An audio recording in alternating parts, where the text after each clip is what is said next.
பழக்க வழக்கங்களை கூட இபாதத்தாக வணக்கமாக மாற்றுவதற்கான வாய்ப்பை அல்லாஹ் சுப்ஹானஹு வ தஆலா தந்திருக்கிறார்.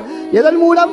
நல்ல நிய்யத்துகளின் மூலம். நல்ல நிய்யத்துகளை வைத்துக்கொண்டு நமது அன்றாட பழக்க வழக்கங்களை நாங்கள் செய்யக்கூடிய இடத்திலே கூட அவற்றுக்கும் அல்லாஹ் தஆலா அவற்றை வணக்கமாக கருதி நன்மைகளை தருகின்றார்.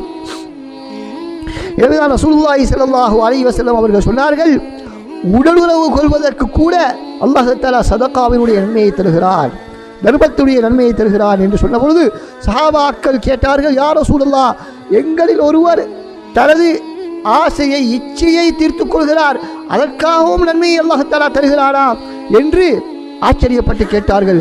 அப்பொழுது ரசூலுல்லாஹ் சொன்னார்கள், அந்த ஆசையை அவன் தவறான வழியிலே ஹராமான வழியிலே தீர்த்து கொண்டால் அவனுக்கு பாவம் கிடைக்கும் அல்லவா?